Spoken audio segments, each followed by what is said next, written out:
the Sam Hill's going on here?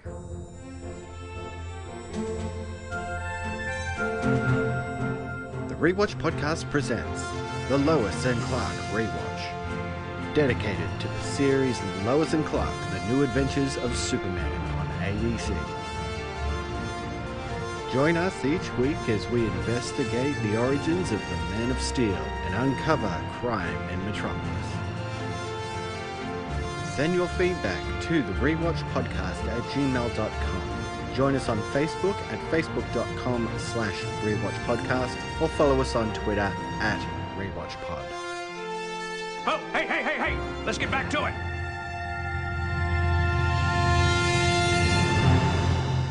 And welcome back to the Rewatch Podcast and our Lois and Clark Rewatch. I'm Cory. And I'm trying to resequence the axionic ionic energy of the entire parabolic thrust shields could destabilize the nanoquark accelerator that we rerouted through the toroidal dish of the dynamic bubble engine. Of course you are. I was trying to take a selfie earlier and I got hit with this light from the camera. I have no idea what the heck happened. It just came right out of me. I don't know. Apologies. Well done. Yeah, I tripped over a couple words, but I went to some techno-babble generator, and I was like, I'll just copy this little bit here. Just a peek behind the curtains. That was one take, people. That's not a pre-recording. I don't think they're impressed. Okay, well, thank you for joining us, everybody. We are here discussing 2 more episodes of Lois and Clark, and this week's headline reads, Steel Eyes. Sounds like a cheesy, like, 1980s movie or something like that. Steel Eyes. Rated PG. Yes, we're discussing Chi of Steel, and the eyes have it. So let's get straight into it. Our first episode discussion, Chi of Steel, written by Hilary J. Batter and directed by James Heyman. And this originally aired on January 8th of 1995. Hi. You must be Lois. I'm Chen. Hi. Nice to finally meet you. I've heard a lot about you. So, I hear the hooded figure strikes again. Yeah, Clark said you'd heard about this guy? He said 4 Chinatown businesses in the last week. But this is his first robbery outside Chinatown. Same MO? Alone, big cash, no clues? Oh, actually, one clue. We found this. We were wondering if you know what it means. I don't know. Hey, Grandpa? You recognize this? This one's heart and head are in different places. It's a good thing. If my heart was in my head, I wouldn't have any room for my brain. It is the dragon's heart, the Long Sum, power totem of the Yiqi discipline. 2 bracelets worn on the wrist, taken from the Tao monastery many years ago. Where are they now? Only the one who took them knows. Thank you, my Well, granddaughter. Chen, if you could get me a list of the robberies that took place in Chinatown and the dates. I'll fax it to your office. Thanks. How do you know Clark? We go to the same optometrist. Excuse me. It was a pleasure to meet you, sir. I just wanted to say that I've studied a little karate and tai chi, and I was watching you with your students. I'd really be interested in maybe taking... Women are not allowed in the master class.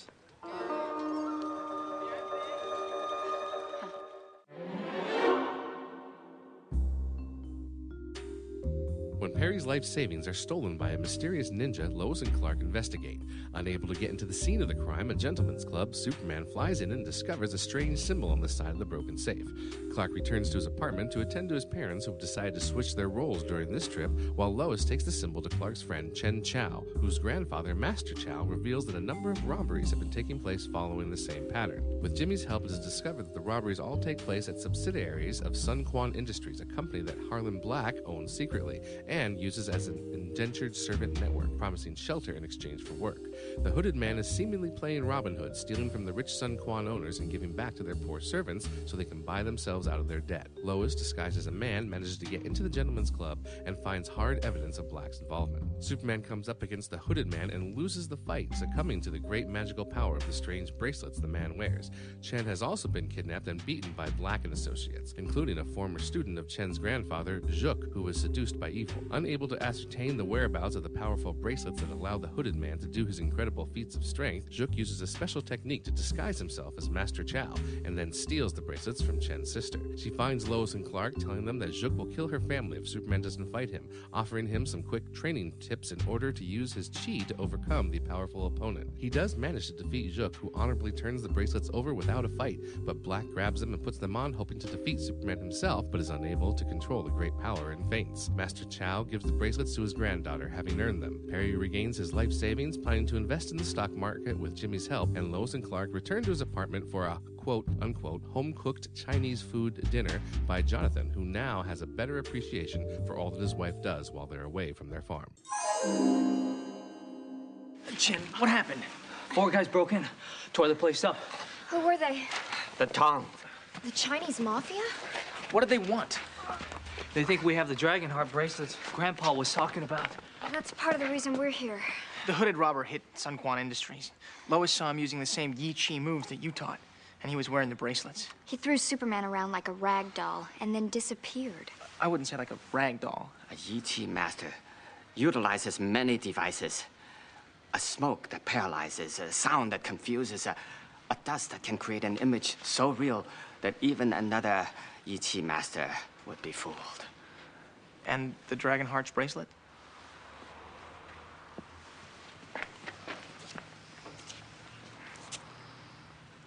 Your chi is strong. Very, very strong. Yes, I trust you. I have the bracelets. Grandpa, for real? When my grandfather died, he gave them to me to hold for the next worthy one. I thought it would be my student, Juk Mao. But he was seduced by evil and greed. The last thing I did before leaving China with my grandchildren for America was to have him arrested. What's so amazing about the bracelets? I will show you. Like so many, the Tong search without seeing. Aya! It's gone. Someone has stolen them. They were here yesterday. I checked on it after you left, Miss Lane.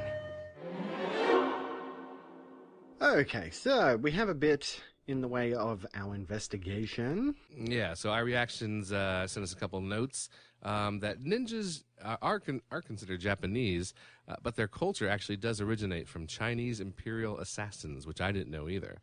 I guess there's several books about the topic. I've never really looked into it myself, but yeah, he also said that this episode has Superman facing off ninjas, which is like a superhero rite of passage. If you're a superhero, at some point you're supposed to fight ninjas, I guess. Yeah, it is quite the trope.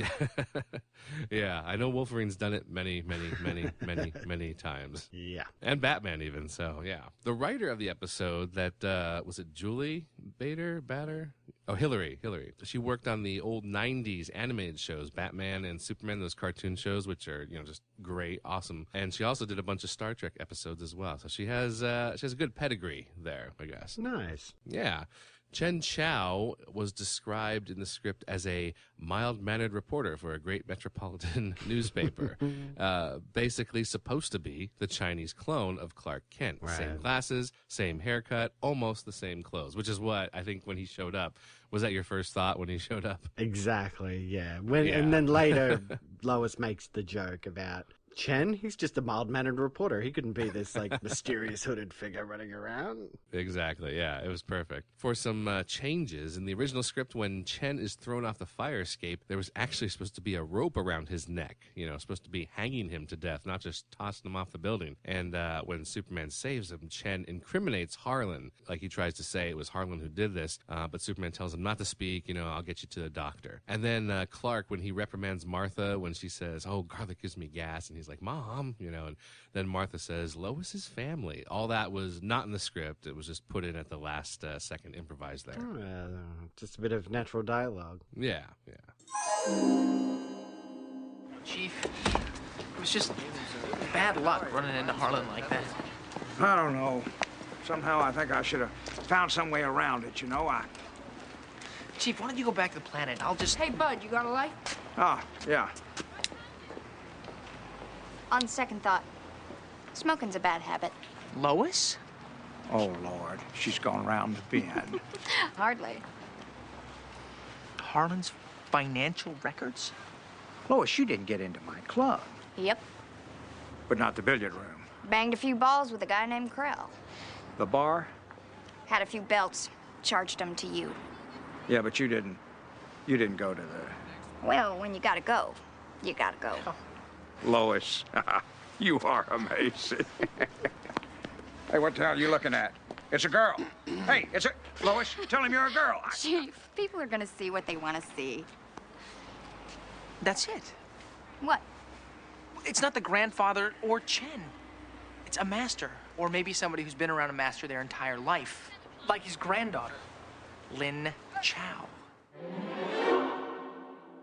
Okay, well, let's get into our main story here. And our lead, Hooded Rubber Robs Hoods. Yes.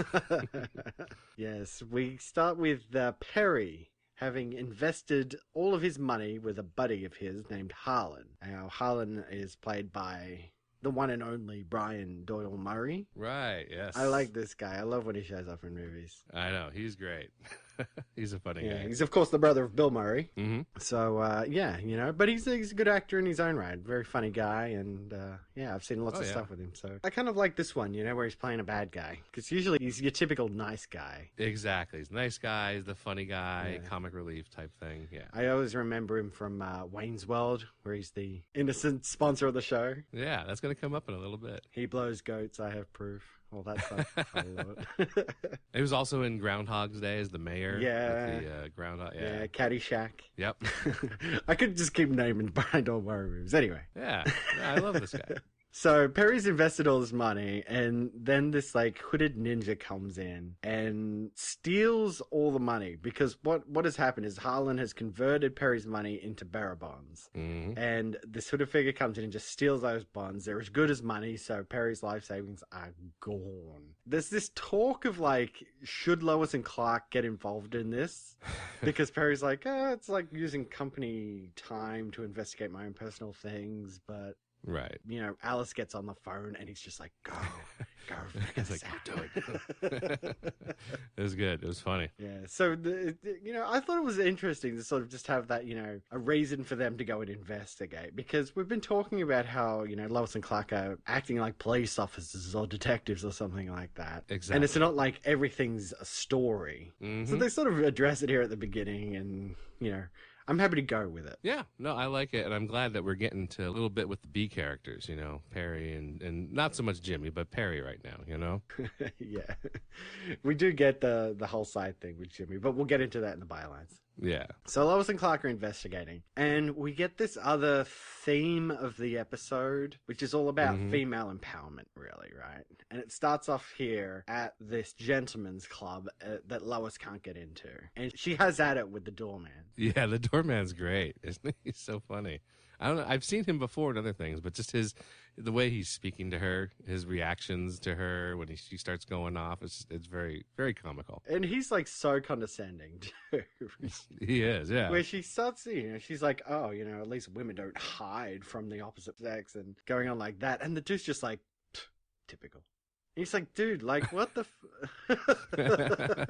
Seriously? I know. I know this is like the early 90s, but man, that mentality just seems like an eon ago, right? It does, yeah. Yeah, it seems about a bit out of place, but, you know, maybe that's the way some places are. Maybe there might be places like that still. I don't know. I'm not familiar with any of them. Like, I don't know about those types of gentlemen's clubs at all. Yeah, I know. Do they still exist? Probably. I mean, I know there's gentlemen clubs, but those are like strip joints, you know, that I've heard of. But not like this where it's just a place for just men. I don't know if those places just exist. We get this other associate, this random Chinese guy who owns... I guess he owns Sun Quan Industries, right? I don't think we ever get a name. No, I don't think we do. I looked it up on IMDb, and it's just like, you know, Harlan's associate or Tong Gang leader or something. So he's this nameless guy, but he sort of spouts out exposition about the Yi Chi Masters and the Dragon Heart bracelets. which we get again when we go and see Chen Xiao and his grandfather. So they kind of reiterate this whole thing about the bracelets. I like the idea of the bracelets because as we've said before, Superman is, like, one of his weaknesses is magic, like real magic, not like the Penn and Teller type stuff that we had in that one episode, but real, actual, like, mystical magic is something that he is weak to in the comics. So this is kind of what this Dragonheart stuff seems to be. Yeah, and then mix it with something like, you know, this karate or whatever it is. It's all about self-defense and using people's abilities against themselves, you know, using someone else's force of movement and reversing it back onto them and all that sort of stuff. Like, this is the kind of thing that you learn when you learn these kind of martial arts. So, yeah, magic and martial arts all mixed together makes for an interesting opponent for Superman. Oh, yeah, definitely. So, yeah, so they go and see this guy, Chen Xiao. He works for the Chinatown Daily, and we meet his grandfather, played by James Hong. And we briefly talked about him last week when we were trying to remember this episode, but James Hong, I love James Hong. I mean, Big Trouble in Little China, Seinfeld. This guy's great. Ton of stuff. Yeah. Do you remember James Hong was also in a movie that Brian Doyle is associated with as well? So we got Brian Doyle in Wayne's World, and we got James Hong, who plays the father of Wayne's girlfriend in, I think it's the second one. Oh, yeah. I forgot about that. There you go. Yes. So we got a little connection there between our two guest stars. I love it. Yeah. Now, there's even a further connection, this is kind of amusing. I have not seen this, but I kind of want to look it up. The TV show, Supernatural. Apparently, there is an episode where the lead characters end up in our world. The real world is what they called it. And they meet Robert Singer, you know, our executive producer. They meet him, and Robert Singer is actually played by Brian Doyle Murray. Okay. And in the episode, I guess Brian Doyle Murray, as Robert Singer, references Lois and Clark, the TV show, and talks about Dean Cain in that little interaction they have. So I kind of want to find that episode and watch it and see how it goes. It sounds fun. It does sound fun. I think I've watched Supernatural up to maybe like season 6 or 7, but it's still going today, right? Oh yeah, it is. Yeah, still going. I don't know when this happened, but yeah, they talked about it. So cool. No, that's some awesome connections. I love it. But you know, at this point, they keep going with that sexism theme as well. And Lois asks Master Chow about taking a Yi Chi class, to which he says women aren't allowed in the master class. And all this time, we have this girl walking around in the background. And I can't remember if, you know, I thought she was part of it, like the first time I watched it. This time around, I remembered the episode. So I'm like, okay, there she is. She's in the background. She's actually there. She's not saying anything. But that's kind of the idea, is that she is set up here at the beginning. You just don't see it because she's like pottering around, bringing people tea and stuff. But I think it's well played, you know, for the theme that they're going for. So the reason that they were speaking to Master Chow was that Superman had gotten this imprint of the dragon, right? And he sort of lays out, like I said, just as the guy in the previous scene did, about Yi Chi and all that. So we get that twice in a row in 2 scenes, which is weird. Mm-hmm. But they, you know, they get this information, and it leads them to Sun Quan Industries.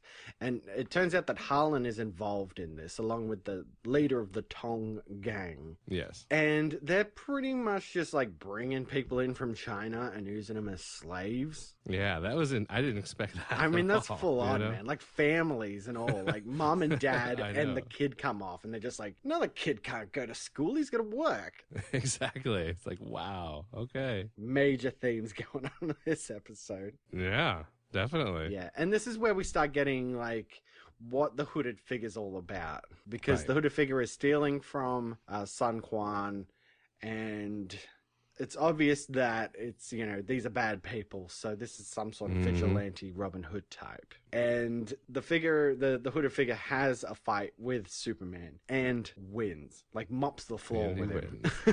Yes. This is where you kind of get like, this is magic, because Yep. they sort of clink it together and disappear. So I don't know. I thought it was quite good. You know, the fight with Superman and the effects of the magic and everything. I thought it was looking pretty good, right? Yeah, I liked it. I thought, the effects were fine and everything. And so, these episodes that we have, it's almost like it's just like villain of the week type thing. And it'd be nice if we had some of them come back, like this, like her, like what's her name, Lynn, as the as we find out, as the hooded figure is like a cool character. It'd be neat to have her show up again. She doesn't, but it'd be nice if it did. Yeah, I mean, like make like a super friends of sorts or something. You know, Exactly. Friends of Superman or something. The FOS. Yes. And have some continuity. But you're right. They're still sticking with this villain of the week structure. Right. And I mean, this one, I just think this episode's doing a bit better than some of the episodes we've had. Oh, definitely. Yeah, I enjoyed this much more than Metallo. I'll say that. So the Tong searches Chen's place because they figure that. They pretty much like figure that that's where the bracelets are. Mm-hmm. And Lois and Clark show up. The grandfather reveals that indeed he does have them, but they're missing. So I don't know. At this point, did you kind of figure that it was, that Lynn was the logical explanation for it? No, I didn't even think about her. Yeah? You know, like when I first saw it, I didn't even think about her because I didn't even notice her. She was like in the background, like we said. I figured it was either Chen himself or that it was just the grandfather hiding the fact that he was the guy in the hooded figure. So he just pretends that they're gone, so no one suspects him. He's a lot more spry than he appears, right? Because he's always hobbling around with a cane and stuff. So Exactly. They also have some exposition about this former student named Zhuc Mao. Right. And at the time, like when he talks about it, he goes like, I thought my former student Zhuc Mao would like take the bracelets from me. I thought he would be worthy, but he turned to a life of crime, and then we came to America and I had him arrested and stuff. And I'm like, that was a weird bit of exposition. And then when he showed up later, I was like, seriously? Harlan Black, out of all the people he could have hired to be his henchman, he gets Zhuc Mao? The guy that the grandfather had arrested? Okay, that's stretching it a little bit. Well, the way they describe Zhuc, I was thinking that he was kind of like a Darth Vader type figure, because like he was good, being trained in this, ancient art, and then he turned evil. He turned to the dark side. But when he shows up, he's really just like a normal thug. He doesn't seem like anything special. He's like, a thug of the week, It's like hired henchman. It's like nothing special. Yeah, exactly. He wouldn't even live up to like Odd Job from James Bond status or something. Like that's a really recognizable side bad guy. This guy's just like a heavy. Exactly. And he does give up pretty quickly at the end. I mean, they get into it, and Superman takes a 5-minute lesson from Lynn. Yes. And they have this fight, and he just gives up. He's just like, well, I've been defeated. It's the honorable thing to do. So you're like, okay. That whole Yi Chi thing, I guess maybe that's the way. Like if they knock you down, I guess that's the end of the fight. I don't know. He's just set up as like such a bad guy. Like he's turned his back on this. Like he knows Yi Chi, but he doesn't care about the morals of it. So when he actually, sticks to the morals of Yi Chi and surrenders, he's just like, okay. It was a very quick wrap up ending. But we did skip over it. But there is a part in the middle where they go back to the gentleman's club, and of course Perry wants to take Clark because he figures Lois can't get in, and he wants to be the one to sort of go in and investigate, relive his youth days as an investigative reporter, but he just fails miserably. So this person whose face we don't see ends up going in, and this person turns out to be Lois disguised as a man. Not in the best way either. Like that was not a very good disguise. Very girlish looking man. Yeah, exactly. Like she could have done more. Like when she appeared in the pilot, she was kind of grungy looking as a man. That was closer to a man, I think, than what we got here. And it sort of leads to Clark figuring out that Lynn is the hooded figure. Yes. Because she gives Perry a hug, and then Perry's just like looking at people staring at them on the street, and he's like, what are you looking at? There's a girl. Come on. To which Lois says, people are going to see what they want to see.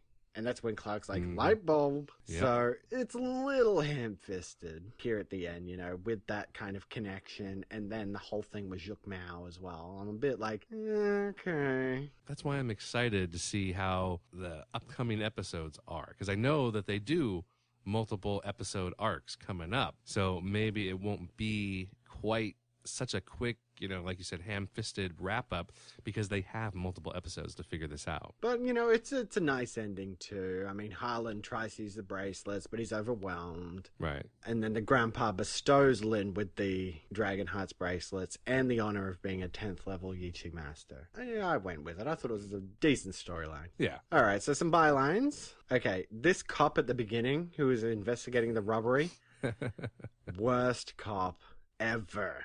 Like, this guy just don't give a crap. Exactly. He's too busy getting fat-free muffins and whatever. I know. This was a good, like I said, this is a good Perry episode. He yells, "Someone get this man some fat-free muffins," because he's just so concerned about his stuff, and this cop sees it probably 20, 30 times a day, in the city. So he's just like, "Yeah, sure, we'll be in touch. Yep, we'll give you a call." I did like that too, where he's just like, "So you're gonna call me about what?" About what? I know. Okay, so this other side storyline, Jonathan tries to defend the rules of the Gentlemen's Club, so he ends up having to swap duties with Martha. When he started to talk, did you start to cringe? Because that he's walking into this hole. Yeah. He's digging himself into a hole. It's like, oh, geez, stop talking.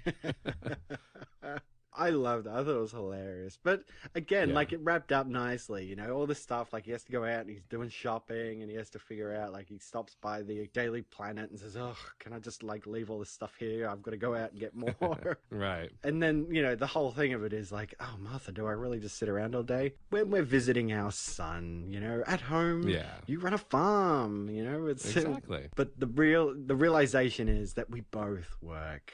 Neither one of us is lazy or anything like that. We're both equals.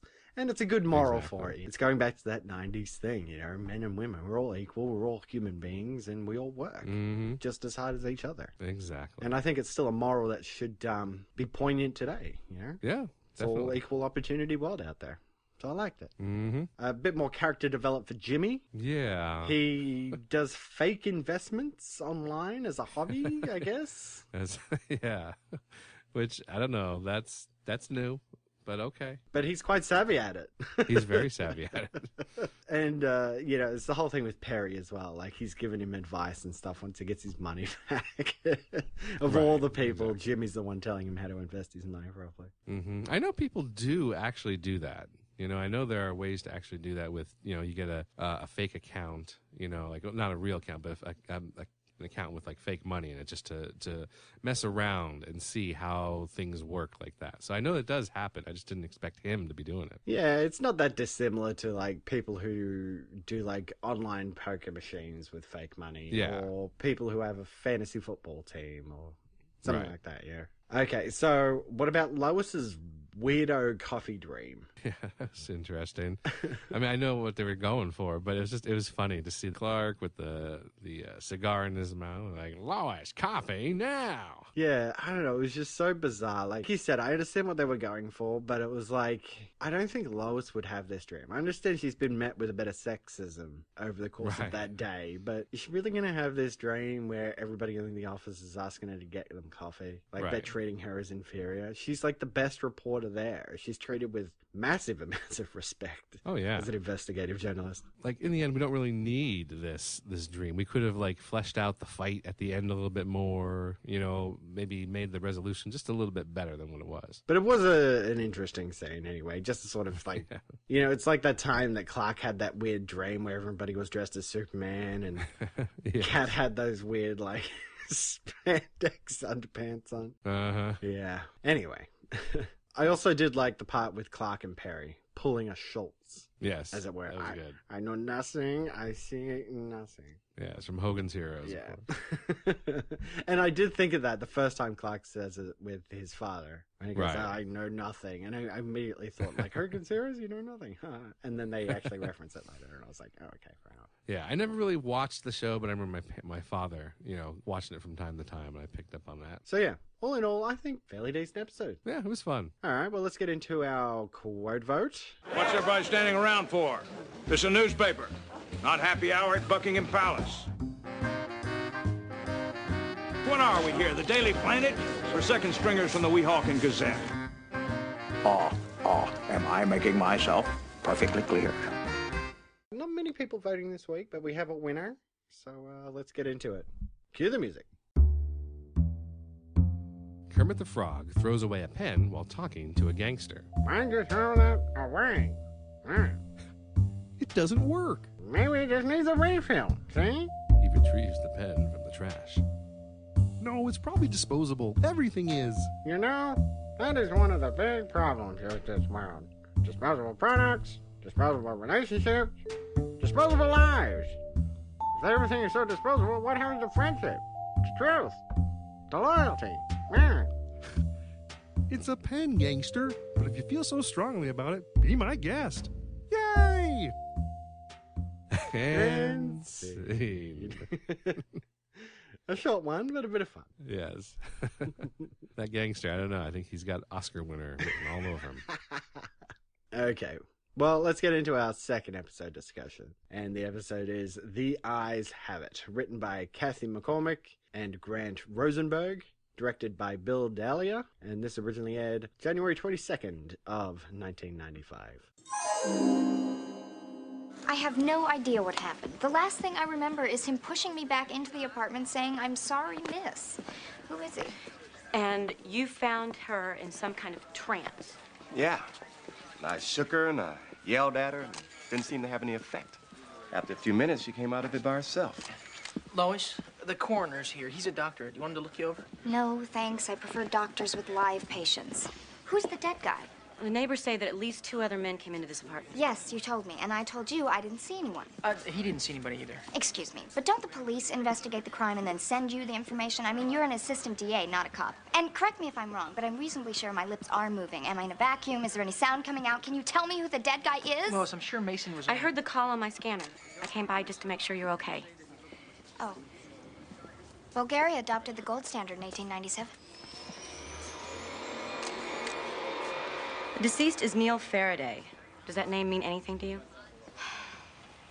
No. But it will. I plan to learn everything there is to know about Neil Faraday.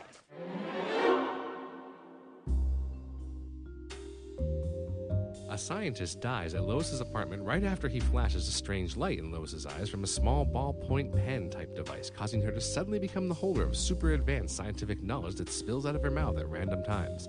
An evil eye doctor named Dr. Light and his henchman Munch decide to try and recover the device, but they know they need to stop Superman first. Kidnapping Lois and questioning her leads to no answers since the device left Lois in a trance-like state, unable to remember anything about the incident. It does, however, lead to Superman showing up trying to save Lois, but results in Dr. Light shooting another light device at his eyes. As Superman escapes with Lois, he reveals to her that he is now suddenly blind. Meanwhile, Mason Drake arrives to pick up Clark for a weekend getaway she asked him about earlier, only to find he's nowhere to be found and determines she was stood up. The truth is, however, is that Superman is at Lois's apartment while he recovers. Having contacted his parents, they show up, leading to Lois and Jonathan going to pick up some quick groceries, but once again, Light and Munch show up and kidnap Lois. Superman, Martha, and Jonathan contact Mason and explain what has happened to both him and Lois, ending with Superman going off to the Daily Planet to find the device Light wants, realizing it was a pen that Lois was going to throw away but Clark had saved. Lois arrives to the planet as well, with Light and Munch having finally jogged her memory enough for her to remember the pen. A struggle ensues and Lois grabs Light's light device and switches it to infrared, a setting he told her would cure Superman. With his sight restored, Superman makes quick work of the two villains. Later, Mason and Clark have a heart-to-heart with her, giving him another chance thanks to his parents. Lois realizes that Clark did not go away with Mason, but wonders still, where was he all this time then? Okay, a little to the left. Now down, just a few feet. Oh, no, you've gone too far. Up, up. A little more now, now.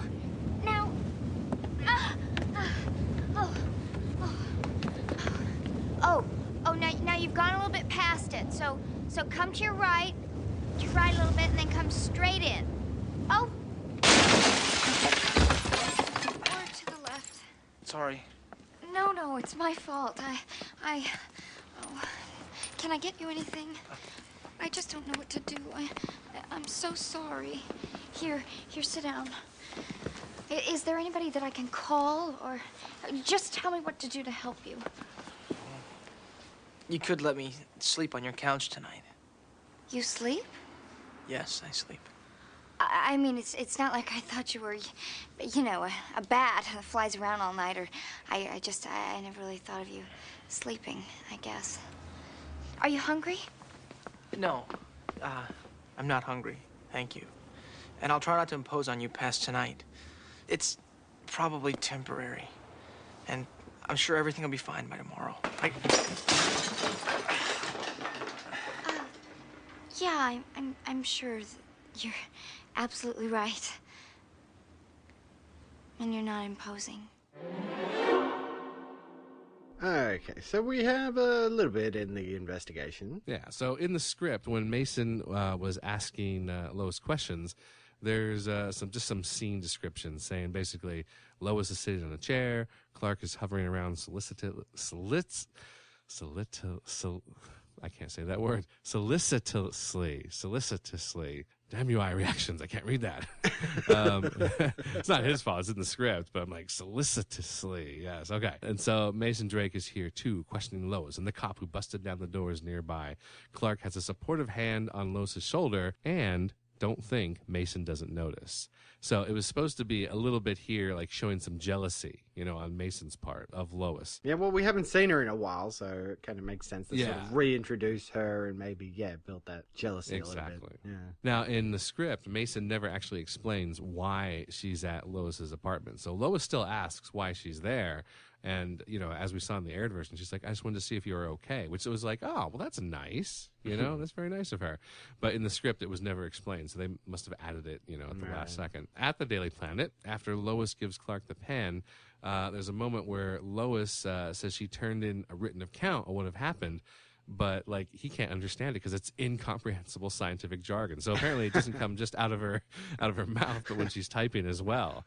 That's kind of funny. I do like that. Oh, yeah. And then Clark and Lois have a discussion. You know, did she ever study science? You know, and she spouts off something about the hypotenuse and the right angle. And Clark says, "Well, that's geometry." And Lois says, "Well, if it's not English or history, it's science to me." So, little throwaway stuff there. But the first part I really like. When we go to Dr. Light's lab, there's an extra moment where he's on the phone talking to a mysterious investor. You know, like they don't describe it or anything. Just he's on the phone talking to an investor, telling him, "We'll get the device back. Don't worry." You know, and that's when they come up with the idea to go ahead and make Superman blind to get him out of the way. Okay, I guess that kind of explains something. Like, yeah, it was like, what's their motivation? Why do they have to get Superman out of the way? Yeah, we'll get into that in the discussion, I think. Okay. Superman making a mess around Lois's apartment wasn't in the script. It was just said that Superman is very careful around the apartment, and apparently they changed it to make it, funnier, that he, knocks over lamps and burns his hand on the burner and everything like that. Right. And then finally, the final page of the script, it doesn't say what Clark's supposed to do. Like, it doesn't detail Clark's reaction to Lois saying, "Where have you been?" The last line, I guess, just read, and that was it. There was nothing else. So whatever we saw there with Clark, smiling, sort of looking sheepish, was all Dean Cain's idea. Right. Okay. Again, I think we'll get into that. Now remember, Martha, he's not Clark. He's not our son. He's Superman. Okay. It's the Kents. The Kents? Clark's parents? How do you know? Oh. Oh, of course.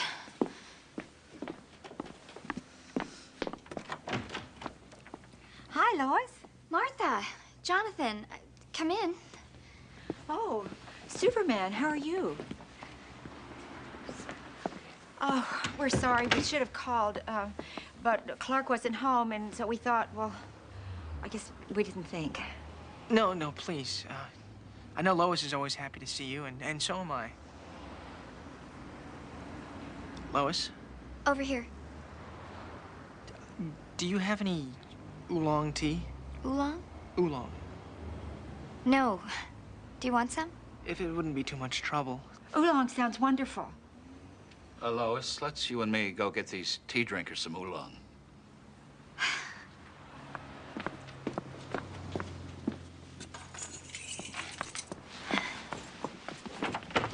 Superman, Everything's fine, Lois. I just want some oolong.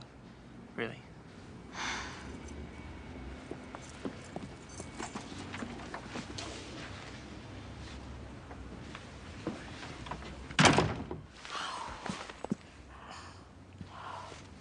Mom, when I called you, I told you didn't have to come. Oh, Clark, honey, of course we're here. Your dad and I love you more than anything on this earth. Alright, so let's get into the main story here, and this week's lead is Sightless Superman. Yes. So we kick off this episode, and there's this doctor, Dr. Faraday, and he's being chased by these two other guys in lab coats. I guess one of them turns out to be a doctor. I'm not sure about the other guy. Right. Question number one. Yes. And he's like running away from them, trying to get away, and he happens upon Lois as she's taking out the trash or something at her apartment. Right. So he shuffles her back into the apartment, and he shines this pen light in her eyes, and she kind of just freezes up. You know, she's just standing there all, I don't know, guess she's like taking in, you know, whatever he shot into her eyes. Right. And the two guys come in, and the next thing you know, the Dr. Faraday is dead. Yes. Now, okay, how did he die? All right. So when I was reading over the review of this episode over at Superman homepage, it said that he committed suicide. Now we don't see that, so I don't know exactly where they got it from, but I guess they just assume, because the doctors never laid a hand on him. They just sort of showed up, and he was dead. Okay. Because they were kind of just back there, and then suddenly they're just like, he's dead. And I was like, did they kill him? What? Yeah, I didn't think they killed him. I think maybe he did something like, had some kind of like capsule, you know, how they do the cyanide capsules or something like that. I don't know. Somehow he just ended up dead. I don't think that Munch did it, because I think it wasn't Lois. Yeah, the doctor, the guy with the glasses, was with Lois at that point. Right, okay, right. So these two guys, anyway, they're played by David Bowe and Garrett Graham. Which I've seen them before. Yeah, well, Garrett Graham is a tie back to right here at the Rewatch Podcast, actually. Nathan and I talked about him in Police Academy 6, I think it was, City Under Siege. Right. I remember him now, yeah. So I recognize him from there. David Bowe, I know I've seen him somewhere before. Yeah, I don't know where, but I know, yeah, he's very familiar looking. But apparently Dr. Harry Light has connections with the comic books, yeah? Yeah, kind of. I mean, first of all, they named him, you know, Dr. Harry Light. Light spelled L-E-I-T, okay? In the comics, there is a villain called Dr. Light, L-I-G-H-T. His actual name is Arthur Light, really. So there is a Dr. Light, and he's a pretty big villain in the DC universe. There's actually a couple Dr. Lights throughout DC's history. There's a woman, I think she's a Japanese woman, who's an astronomer who gets zapped with some kind of ray, and she becomes a Dr. Light. The most famous one I just talked about, his name is Arthur Light. He was a physicist, and he worked with this guy named Jacob Finlay. And Jacob Finlay developed some kind of suit that lets you manipulate light, kind of like Green Lantern. You know how Green Lantern makes those like Green Lantern constructs, whatever you can think of. It's sort of like this suit that Jacob Finlay made was very similar to that, using light. And so he wanted to be a superhero, and then either the suit malfunctioned and he died, or the actual Dr. Light, Arthur Light, his partner, killed him and took the suit and became a villain. So I didn't like actually read the episode or the issues of that, but they say it's kind of left ambiguous whether it was a malfunction or if Dr. Light actually killed him. And then there was actually another Dr. Light from the Golden Age that was a villain of Dr. Midnight. So back in like the 40s and 40s and 50s. So there's been a couple different Dr. Lights, and this one is just like, I guess it's supposed to be Lois and Clark's take on it, which is like an evil eye doctor, you know? Like, I don't get, it's like, I mean, I understand they want to pay tribute to things from the comics, you know, like they did with Metallo and our sort of Bizarro, but I wish that back then they could have like actually done a good tribute, like go all the way. Instead, we get these half-hearted versions that are like, okay, I see what they're going for there, but like these don't make the fanboy in you go, yeah, this is awesome. You know, it's like, oh, all right, I kind of see what they're doing here. Okay. Well, and especially the way that they credit the character. Light being L-E-I-T. Yeah, as if to exactly. say, like, if his last name was spelled L-I-G-H-T, like, that's too dead on because he has this light device that he uses. Exactly. So you're like, okay, whatever. Yeah. So this one, I'm digging my heels in a little bit. But Mason's back. Yes. And she's shown up at Lois's place. And like we were saying in the investigation there, she kind of just heard that Lois was attacked and felt worried for her. So she came over. Yeah, and it was nice. like Lois starts off being a little bit hostile towards her. Like, why are you even here? Like, you're a DA. You're not a cop. Which Pot calling the kettle black there, Lois. I know. That's what I was thinking of. I was like, wait a second. Back off, Lois. But yeah, she kind of gets that. She's just like, I'm worried about you. And she goes, oh, okay then. Yeah, I'm fine. Like, okay. And then she just starts spouting weird facts and scientific jargon. So immediately, you know, something's up here. There's this pen light that was shut in her eyes. The doctor had sort of like stuffed it into like a little pen holder on her desk. So the other two guys, Munch and Light, they didn't find it. It's just there. So Lois kind of has this pen, and then later she's trying to use it, and it doesn't work because it's not actually a pen. Right. And fortunately enough, Clark like rescues it from the trash. Right. Yes. And it's kind of floating around the whole episode, like it somehow makes its way out of Clark's little pen holder on his desk, and he kind of figures out it's a light at one point, but then it's getting kicked around by Jimmy and stuff, only to end up back on his desk. Ugh. Yeah. It's like just like if I saw a pen on the ground and like it was under my shoe, I'd like, oh, what's this? I'd pick it up and I'd either put it on the closest desk or I'd just throw it away. Yeah, it's awfully convenient that Clark's just like taken issue with the fact that things are disposable these days. Right. And like he feels superior as well. Like the way he puts it back in his little pen holder there, he's just like, I am so good, I rescued this pen. I save everybody and everything. We come back to Light and Munch, and they are freaking out that they can't find their prototype thing, right? And what it does is it just instantly fills your brain with information. But this prototype, it doesn't last too long. The information sort of just leaks out of you eventually, which is convenient. You know, they don't have to come up with a way for Lois to, quote unquote, be fixed or anything. She'll just eventually go back to normal, right? Okay, so I guess I understand why they would want to get Lois, right? Because they need to find where the thing is. Why do they have to attack Superman and blind him? I guess because she is friends with Superman is the idea. So they have to stop him so that he doesn't rescue her, so they can like take her. And I would assume maybe they just didn't want her just for the just to like. I got the feeling that they had to have her and the device to try to get things working again or something. I don't know. When I was watching it originally, I thought maybe the guy when Faraday zapped her with the thing, maybe he sort of implanted her with some secret that they needed to get out of her. So they didn't just need the device, but they needed that information, that secret information. I don't know. Yeah, this is what I don't understand, right? Yeah. Why was Faraday running away from them in the first place? What is so evil about a pen light that makes you know things instantly? I don't know. How is that going to make you an evil mastermind who can take over the world or anything? I mean, Lois kind of says it later, like, oh, with technology like that, like, you could take over the world. And Munch is like, yeah. And I'm like, how? How does that help you take over the world? Right.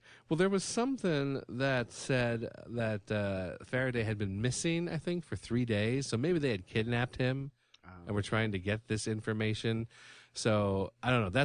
That's what I'm thinking. You know, I don't know how it would help you take over the world, but yeah, it's not explained. You sort of just go along with it. Yeah, it's flimsy at best. Yeah. I don't get it. I don't understand the motivations. And like I said, it's like they pick a fight with Superman for no reason. Like they could have, for starters, like I said, it doesn't sound like it's an evil plan. So they could have just easily just gone and gotten Lois, you know, except there was this whole thing with Faraday running away from them, for which reasons I don't know, and he died for reasons I don't know. So I'm like, I don't know what's going on here. This episode is confusing. I'm looking over the Superman homepage thing, and they said that Dr. Light and Munch discussed how they need to neutralize Superman in order to retrieve the device from Lois Lane. And I guess, thinking back to it, they do sort of suggest that Lois Lane has the device. Like, she knows what the device is, and she has it and is keeping it from them. So maybe that's why they decide they have to go after Superman, because Lois Lane is actively trying to hide the device from them. I don't think they realize that she's just sort of like an innocent pawn in this whole thing. Still doesn't explain why Faraday was trying to keep it from them in the first place. Like, what their intentions were to do with this. Well, I guess, like I said, if he was missing, maybe he figures that these are bad people. They're going to do bad stuff with it. So that's why he's trying to get away from them, because he doesn't know what they'll do with it, but that, he wants to protect it from bad guys. Yeah. And that's pretty much what Mason says too. Like, this shouldn't be in the wrong hands, and Dr. Lights are definitely the wrong hands. And I'm just like, what's he going to do? Like, walk up to you and give you some information about science? Like, what's that going to do to you? You'll know more. Mm-hmm. If anything, that benefits you. So, anyway, they blind Superman using this little ray thing. He explains it later as being ultraviolet light mixed with regular light or something to sort of make it super light.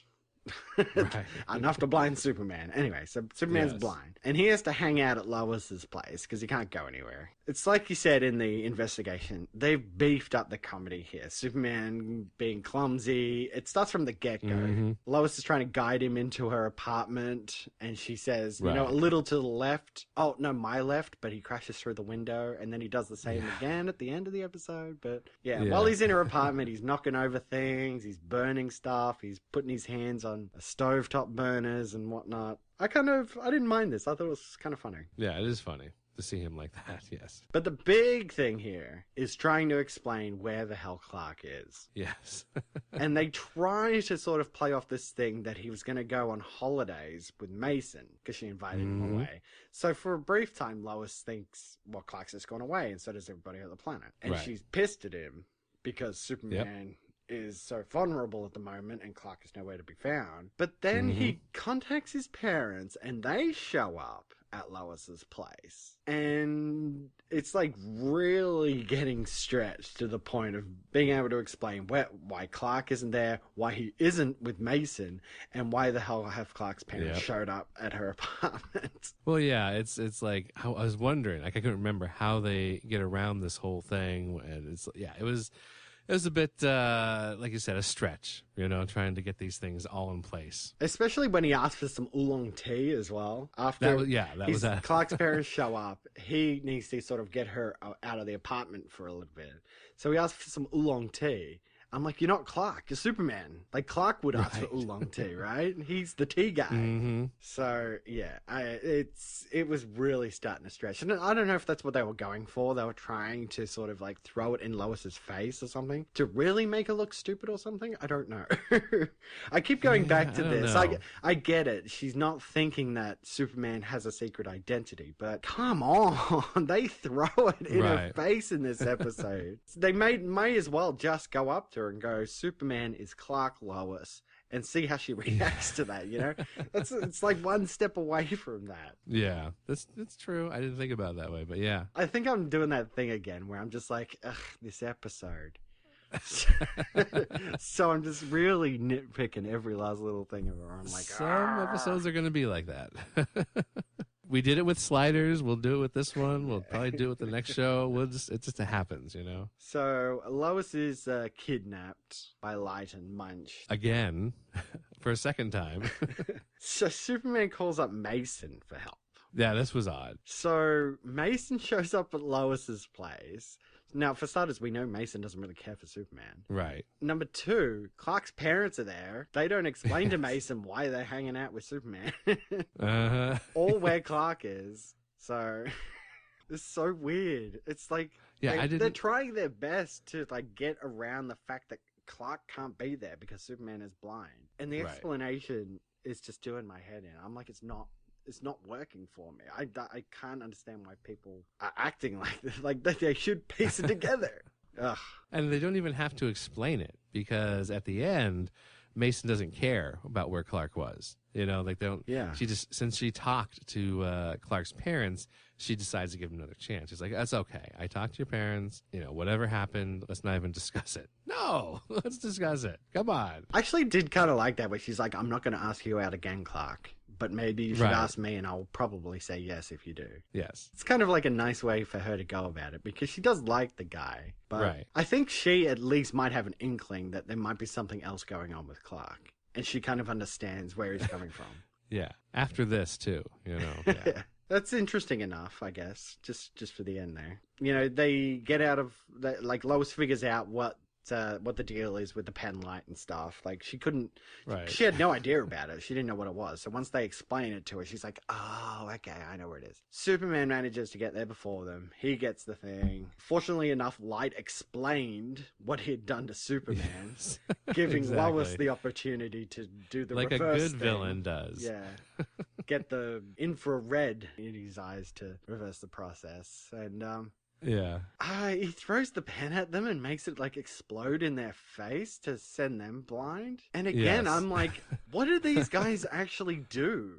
They didn't actually do anything evil. I mean, I kind of thought maybe they killed the doctor at the beginning, but I wasn't sure. Beyond that, they shone a light in Superman's eyes. Like, that's bad. Right. They didn't deserve to be blinded forever for that. Well, maybe, I don't know. Are they blinded forever? We don't know. But they did. Well, all right, if we look at it in this way, they did assault Superman by blinding him. So there's that charge. And then they did attempt to kidnap Lois 2 times. So we got those charges against them. So they're at least blind for now, and they can be brought up on charges. Did they attempt to murder anybody? I don't think so. These are lesser crimes that you could get off with a fine or a slap on the wrist if, like, they really don't want to press charges. So exactly. Blinded forever isn't really on that list. I know. But it does end, with that scene of Mason being mad at Clark, but not so mad. And a little bit of a kiss at time. Yep. So all in all, I don't know. I didn't get this episode. I don't think I hated it. Yeah. Like, it was fine. I just didn't get it. I didn't understand motivations of anything that was going on. I can see that. I didn't hate it either. I thought it was fine.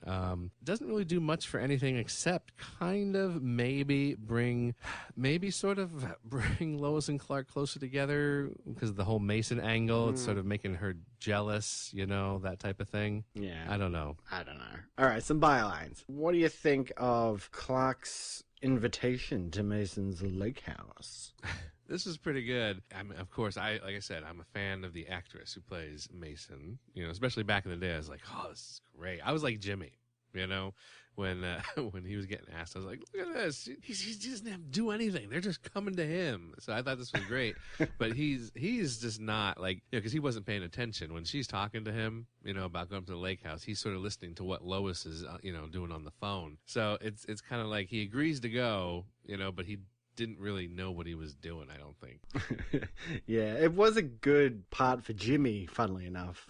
You know, I mean, it's good for the relationship between Clark and Mason. You know, they're pushing that thing. Right. But yeah, Jimmy's reaction to it, I thought it was great. And he had some good stuff in this episode too. Like later when he goes to Lois, asking her about, like, he's looking for Clark, but he's not around. So Lois is like, well, you know, come to the source. Why not? And she comes out with that random line about jellyfish. You can just see him like walk away trying to figure out what the hell she meant. You know, how does jellyfish tie into it? I don't know. I got to really think on this. So what about the scene with Superman saving a blind man? That was pretty funny. Talk about the blind leading the blind. You know, that's what that whole scene is about right there. There's the whole thing where he saves the guy, and the guy goes, oh, can you help me find my cane? And he goes, oh, I'm sorry, I didn't realize you were blind. He asks him for directions. I think it's that way. Bang, off he goes. The guy's like, what? What? Wait, what? Which way? Superman. And then, again, with this whole blind thing, like, I thought the humor in him being blind was actually good. You know, it wasn't just him fumbling around Lois's apartment. Because he also, at one point, has to get to the Daily Planet quick smart. So what does he do? He hails a cab. Yes. I know. It's always funny to see, like, superheroes doing, like, normal everyday things like that, like driving a car. We got that earlier this year with Deadpool. He Right. he never That's has right. any fancy gadgets or fancy cars or anything. He just takes a taxi everywhere. But he doesn't carry money. No. So, I mean, all in all, this episode, it was incomprehensible. But it had some funny moments here and there. But It did, yeah. I'm not sure that was enough to redeem it. They need to flesh out the, Light a little bit more. Instead he's just this, like, evil eye doctor, which just sounds ridiculous, first of all. They really need to flesh him out a little more and why he's doing what he's doing and what he hopes to gain by having the device. How can he take over the world with the device? So, yeah. And so you see, Miss Lane, why this device is so very important to me. Pretty much allow you to control the world, wouldn't it? Yeah, pretty much. No. My motives are purely altruistic, I assure you. It gives everyone equal access to knowledge. And, as we all know, knowledge is power. He used it on me, didn't he? Dr. Faraday, before he died. There are things in my brain that I don't know how they got there. I don't have access to them, really. They just sort of seem to leak out from time to time. Well, it's a two-step process. You see, the information is implanted in your brain, but then it needs to be switched on, so to speak. Now tell me, where is the device? What does it look like? I really don't know. All right, I will humor you. It looks like a ballpoint pen. A gleaming silver ballpoint pen.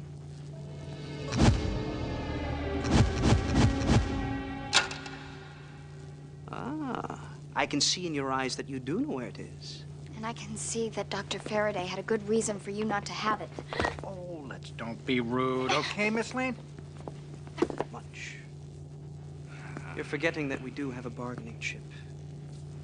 You tell me where the device is, and I will give you the antidote for Superman's blindness. There's an antidote? How do I know you're telling the truth? Well, either I am or I'm not. All right. Well? You first. Oh, I don't think so. Well, then we have a problem, because I don't trust you to keep your side of the bargain. You don't seem to grasp that you are in a life or death situation, Miss Lane, and you are outnumbered. Oh. Well, you can kill me anytime. I'd rather you didn't, but there doesn't seem to be much I can do about it. Or you can trust me. You tell me what I want to know, and I will tell you what you want to know. All right, well, let's get into some back issues. All right, so we've got just a couple for The Eyes Have It. And one guy said he really liked Munch, the henchman there, especially the scene where he's like, yes, doctor.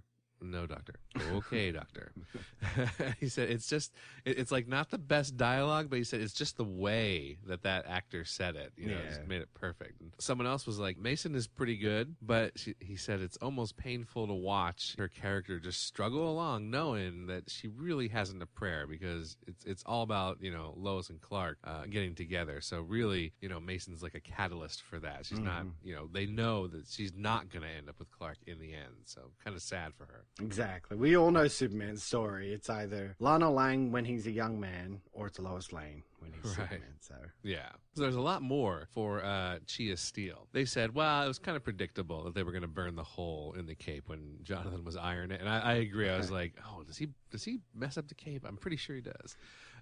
So that was, yeah. It was also funny, too, that he washed the cape with white suit shirts. And Yes. he also had to put the cape away, like he burned the hole in it, but then Lois just, like, storms in. So he has to, like wrap it up and throw it in the cupboard.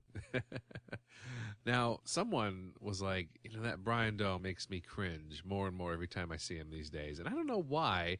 Maybe, around this time, maybe he was appearing in a lot of different movies and things like that, because I know that like we said, we've seen him in a lot of different things. Maybe they were just getting tired of seeing him around that time. I'm not sure, but they didn't like seeing him in there for some reason. Not sure why. Someone else said they liked the misdirection with Chen, who was a copy of Clark, him possibly being the ninja, because that's where they thought, too. They thought, oh, yeah, it must be that Chen guy. They said the proto-feminist angle was a bit too heavy-handed. Like, they really laid it on thick. And they did. They did. Like, every left and right, Lois is being hit with it that whole episode. So someone said that Brian Doyle made them laugh and that Lois was perfect, because she had to put up with so much, and her finally getting into the club at the end, was a fitting end for that storyline. Like, she got to go in, and Perry's like, well, you didn't go here, did you? You didn't go there, did you? Did you get to use the, like, you could see it was a good end for the whole, the feminism part of that episode. Yeah. They were talking about, now this is interesting too,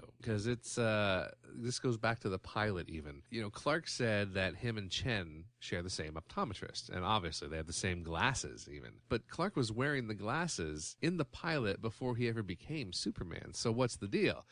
Are the glasses a fashion prop, or does Clark just have bad vision? Yeah, if you think he went to an optometrist as well, they would just be like, you have excellent eyesight. Or look at him and go, you have alien physiology. Yeah, I know. So, like, why was, like, that's a good point. Why was he wearing glasses before he took on the Superman persona? Interesting. Yeah, we didn't even think about that. Yeah. Back during the pilot. So, yeah, it makes me think now, like, yeah, that does make sense. Plot hole. So, yeah, I don't know. It's a good question for this person who posted it back there in 95. So, you got us. We don't know. Maybe someone out there on the forums can answer. All right. They were wondering, is the cape invulnerable? Since Jonathan puts a an iron through it, is the costume invulnerable?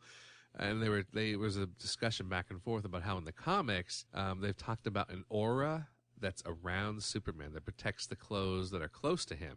So the cape is somewhat invulnerable, but since it can flow away from him, that's why it can get invulnerable. And since the cape wasn't on Clark at the time, that's why Jonathan was able to burn it with an iron. Yeah, it's people trying to reason why his suit doesn't get messed up all the time. Exactly. But then see now, like, using that argument, that no one mentioned this, but I thought about it. I was like, well, an aura is a good explanation, but what about when Clark got messed up, his normal dress suit, when he got messed up on the back, that one episode when he got pushed into the car? So what happened to the aura then? Because that's pretty close to him. There was also that one when he had to go into space to hit the asteroid, and when he got shot back down to Earth, the outfit had burned off him as well. So right. So the aura theory doesn't quite work in every case. Different levels of intensity, I guess, maybe. I don't know. Right. Just as we said, Jimmy being a financial wizard, and doing all this trading and stuff like that was just not, it was a little bit weird. It came out of nowhere, is what they said. And then someone was like, this week, there was some special effects. It was just someone else beaten up, or someone else for Superman to beat up on. It was like standard villain of the week stuff, generic filler. They weren't too impressed with it. They said the only bright spot was really Mom and Pa Kent showing up. But then they did say it's great to see them. It's a good thing for the episode. But what are they doing coming to Metropolis so often? They're neglecting their farm.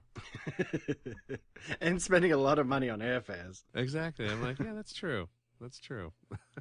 All right, so our next issue, we will be discussing The Phoenix and Top Copy. Now, you and I kind of had a brief discussion about The Phoenix earlier this week. We did. And you were like, I don't know, what does The Phoenix do? To which I responded, oh, right. Mm-hmm. I don't think we need to say anything else. Exactly. Well, I will say this, though. Yesterday, because we record the episodes here in two parts, not all the time, but in two parts this time. And I was looking at The Phoenix, and I watched it yesterday. And it's so good. It is so good. Don't spoil it. I cannot wait. To talk about this one. Nice. Well, Top Copy, newspaper, something Daily Planet centric, maybe? Yeah, I believe it has something to do with a rival newspaper, but I think, if I remember correctly, it has to do with a tabloid newspaper. Like a National Enquirer type thing or something like that. We've seen that in the background here and there. It's called like the Tattler or something like that. Yeah. So I think that's what this one is. I remember something about some kind of really like strongly gossip, made newspaper or something like that. So interesting. I think that's what it is. Yeah. Cool. But I'm very excited for the Phoenix. Oh, I can't wait. Yeah, I'm looking forward to it. But anyway, we will talk about all of that next week because that's it for this issue of the Rewatch Podcast. So keep up with listener interaction by liking our Facebook page at facebook.com/Rewatch Podcast or facebook.com/Lois and Clark Rewatch. Don't forget to follow the show on Twitter at Rewatch Pod or visit our webpage at rewatchpodcast.podomatic.com, which has links to some of our favorite sites there, such as the Zoomway.net forums, folc.wiki.com, and supermanhomepage.com. And of course, we also have links to our archive of film rewatch episodes on there. Yes, and as I mentioned last week, we are working towards restoring our all-inclusive feed so you can get all your episodes in one place. But at the moment, we have separated a few things into their separate feeds, so you can find those separate feeds on iTunes, or you can find the links on our Podomatic page, which more than likely move away from Podomatic at some point. And remember, you can always write us an email or record a voice message and send it over to the rewatchpodcast@gmail.com. And also, if you've enjoyed the show, please consider giving us a rate and review on iTunes. And you can help support us at the Rewatch Podcast by heading over to patreon.com/rewatchpodcast and make a monthly contribution as little as $1. And our entire back catalogue is up on YouTube, so search Rewatch Podcast and subscribe today. Alright, well thank you for joining me for 2 more episodes, Tom. Yep. So I will just say, until next time, if you're into women's accessories, shop on your own time. We gotta fly. The Rewatch Podcast is not associated with Warner Brothers Television, ABC, Gangbuster Films Incorporated, or Roundelay Productions. Don't believe everything you see on TV. The use of any and all copyrighted material is only for parody, news analysis, critique, or educational purposes as provided in United States Code Title 17, aka Fair Use. Let's get legal on this. Music provided by Kevin McCloud at incompetech.com. Great shades of Elvis. Copyright 2016, The Rewatch Podcast. Where are your beepers? We'll be in touch.